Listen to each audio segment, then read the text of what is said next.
the second, and you hope, last edition of Lockdown TV. Yes, folks and listeners, we bring you the real fake news. Donald doesn't hold a candle to us. We are the real fake news. And we spell it the French way, with an MME at the end. To show that we are international and also intentional and intense in our endeavours to pull the wool over the eyes of the uninitiated. But without further ado, that's from Shakespeare, you know, over to our very own medical expose. Sometimes Dr. Slurry for the latest lockdown news. Well, of course, you're all dying to know when this little bugger coronavirus is going to go away. Well, the straight answer is it might, and then again it might not. Not until we do something really effective about it. And it takes a long holiday and never comes back. Maybe shoot it off into outer space. But look, I'm just a lowly general practitioner of the cut and thrust and antibiotic push-up brigade. I'm also playing the waiting game and speculating, and for the same reason all my patients expect me to know all about it. They all expect me to know about the machinations and the intrigues and the shenanigans that goes up there in the great HSNE in the big city. Why would they tell me anything? Well, as you know, the companies are working like the blazes on producing this vaccine. And sure, it's like the Grand National. It's like the Grand National of vaccines, and who's going to win? Who's going to cross across that winning line first and make all those millions of billions of euro? So, with the horse racing not going on at the moment, where are you going to put all your hard-earned government handout money? That's what I want to know. Well, now, here's a tip. But I digress. I'm not an expert on the stock exchange. And it wouldn't be right for me to be giving you tips. But anyway, it might be a good idea to look up some of them bookies' websites, yeah, and see where are they putting the best odds on which vaccine. Somebody's going to make a lot of money out of it, I'll tell you. And it could be you. Oh yes, it could be you. Maybe you could try giving Mr. Gator a ring. I mean, he might know about it, but why would he be bothered answering the phone to the likes of you and me? I mean, after all, he's so busy making the millions upon billions all over the world. Richest man in the world. And I'm only joking. So he's too busy to be bothered with us. But look, as it said in that song in the old days, they have us by the short and curlies. Do you remember those days? In the rock festivals, in the mud and the rain, oh, they were great times. And I remember that song, The Short and Curlies. There was a generation grew up on that song. How did it go now? Let me see. I'm afraid we don't have time for that song right now. Maybe some other time. Pressing on. Now, where would we be without politics? I ask you. Where would we be? Write your answers on the back of a €40 note and send it to us here at the studio. And now over to Happy Go Lucky for the latest in political intrigue. Yo, the three Knowles are chewing the cud of their sort of a plan to form a sort of a government. They have, as you know, been at it for aeons, and I'm sure you're all fed up to your molars of reading about them. So I don't intend to bore you any further, but we hear that their MO is a simple one. That goes without saying. Right on. I have it on the highest authority that they each bring the party's plans to the table, drink a cuppa, throw them up in the air, the plans that is, and see how they let fall. Of course, some fall off the table, and they, of course, are usually the plans that would benefit the likes of you and me. But who's to pick them up? Not a sweeper in sight, they tell me. Though I hear several did apply for the job, but none of them were qualified. But enough of this boring nonsense. When are we going to get some real fake political gossip? Not since they closed the Doll Bar. And did they actually close the Doll Bar? Does anyone know? In the meantime, back to you, Jimmy, in the studio. It's James, by the way. And now for the weather, which is important if you want to get a bit of sunshine in your life after all that cocooning and locking up. Over to Stormy Merriweather in Studio 4. Yes! Stormy here at the Centre for the Weather. So, what kind of weather would you like today? We have rain, clouds, wind, sun, hurricane, tsunami. Or perhaps you would like a selection, what we here at the Weather Centre like to call a weather cocktail. Oh, which reminds me, I better go. Anyway, so, how about cloudy with a splash of rain? Or sunny with mild gusts of wind? Or my personal favourite, stormy with the possibility of strong winds and several downpours? Now, that's one to get the adrenaline flowing and a few good floods thrown in for good measure. So, for Weather to Go, contact me here at Studio 4 with any special requests that you may have. Having a birthday party in the back garden? Need a spot of sun? No bother. Or maybe a walk by the river and you need a guarantee of no flooding? No bother. And maybe that neighbour of yours kicked Fido and is having a barbecue and you need one of our specials. Yes, we can send a hurricane in that direction if you so desire. No bother at all. Be sure to write your requests on the back of a €40 note and send them to me, marked for my personal attention. And now, back to you, Jimmy. James, actually, will they ever learn? A newsflash has just come in. Amen. He at the Greener Grass of Home party had high hopes for becoming the next T-shirt. Some hope, we say. With Mihal scrambling to not be the not first T-shirt of his party. He was nearly ready to hang up his party hat and just cry in the corner of the Dáil bar. But no, we weren't that lucky. They gave him half a T-shirt. A 2-year sentence. Pity it wasn't in the you-know-where. Will it ever end?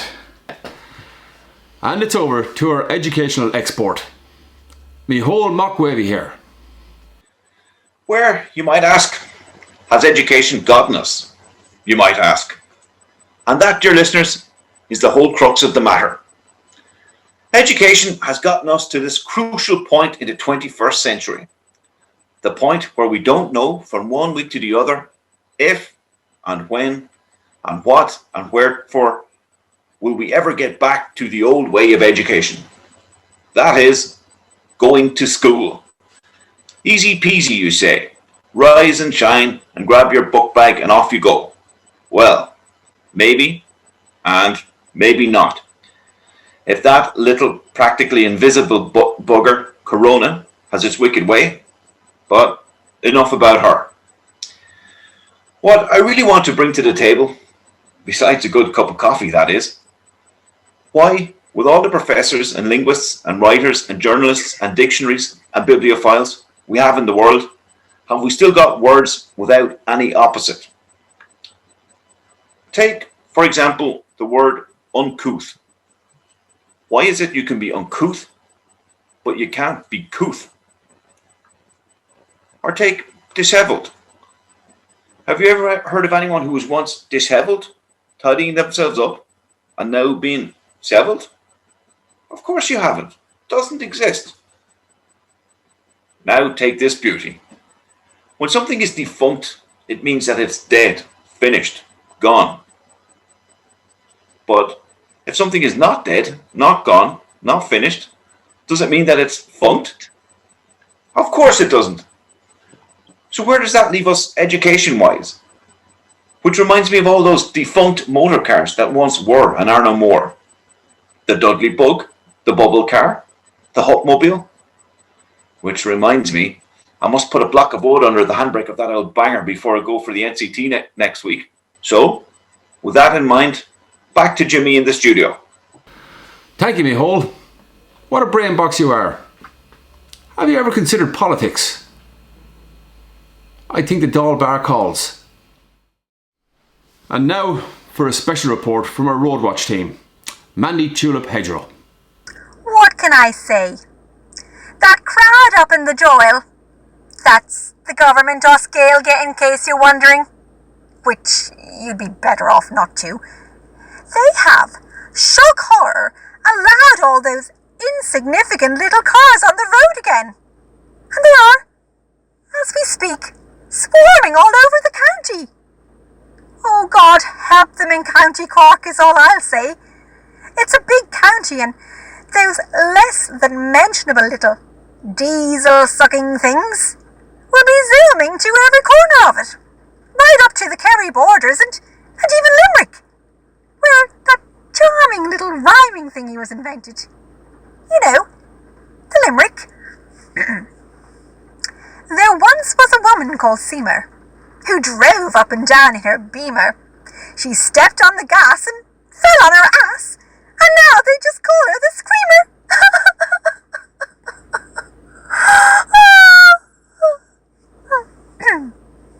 Yes, well, I hope to goodness they don't send some of their little toy cars all the way to us. If so, road rage will be on the agenda, and rightly so. We beamer drivers simply will not stand for it. It's to the barricades if they even think about it.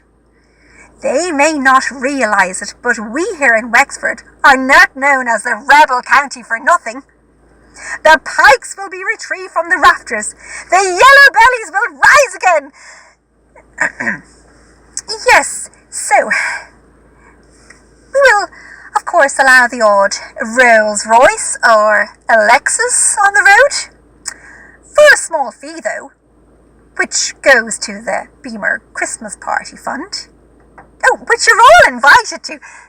Oh, we love a party. Where and what time? Invited to contribute to, you ninnyclod? Thanks for that, Mandy.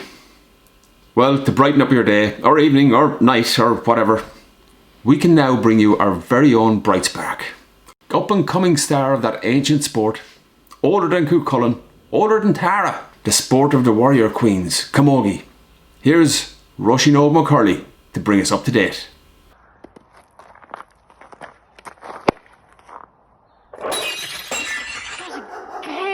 When are you all going to learn? Yes, Jimmy, that's a very good question. When are we going to learn? And what a disappointment these new rules are. I mean, they bring in the new push and shove rule, and then we're not even allowed to play. The lockdown has simply ruined it for us players. We're ready, willing, and raring to go. Now we have to practice the shoulder charge at home, and the cat hasn't taken it too well, and has run away. And my poor shoulder is wrecked charging into the wall. Mam says that if I don't stop, the wall will be ruined forever. What about my shoulder, I say? It's a disgrace. How are we going to get in a few shoulder tackles and shin jabs if we have to stay 2 metres apart? They'll just have to invent a new 2 metre long hurl. That's what I think. Back to you in the studio. Thank you, Roisin. And who's going to pay for all those broken windows? And they won't give me my balls back either. And they're not cheap, you know. Did you try asking them nicely? No. Thought not. And now for all you equestrian giddy-up people, it's over to Penelope Rose Hoofer Smythe. Saddle up, as we say. For those newbie listeners to the world of equestrian equation, before I explain, I just want to mention, in case you are unaware of the fact, that the word equestrian comes from the Latin and in ancient Rome it depicted a class of citizens known as the equites, who were wealthy members of the equestrian order and were of course of great political importance. Hence, they rode high upon noble thoroughbreds looking down on pesky, nitpicking pedestrians, and in my humble opinion, rightly so. I mean, you can have the horse droppings for your roses, but not the horse, if you get my meaning. But enough social history.